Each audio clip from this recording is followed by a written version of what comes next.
পাথর তেমন একটা নাই বললেই চলে। এখন একদমই শেষ করে ফেলছে, এখন শুধু বালি, উপরে শুধু বালিটা আছে আর পানি আছে। মাত্র 3 মাস বা 4 মাসের মধ্যে আর একটা পাথরও থাকবে না ওখানে, সব পাথর চলে যাবে, যেভাবে পাথর তুলছে। বাংলাদেশের উত্তর পূর্বাঞ্চলের প্রাকৃতিক সৌন্দর্যের এক অনন্য প্রতীক সাদা পাথর, যা পর্যটকদের কাছে অপরিসীম আকর্ষণীয়। কিন্তু সাম্প্রতিক সময়ে এই প্রাকৃতিক সম্পদ অবৈধভাবে তুলে নেওয়ার ঘটনা বেড়েই চলেছে।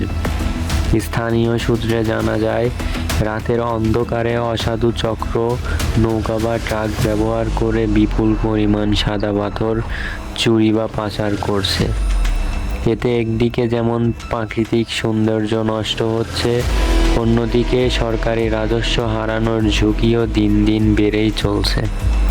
পরিবেশবিদরা বলেছেন, এভাবে চলতে থাকলে ভবিষ্যতে সাদা পাথরের মজুত কমে যাবে, যা পর্যটন শিল্পের জন্য বড় ধাক্কা হবে। স্থানীয় প্রশাসন বলেছেন, চোরাচক্রের বিরুদ্ধে অভিযান চলছে এবং কঠোর আইনগত ব্যবস্থা নেওয়া হবে।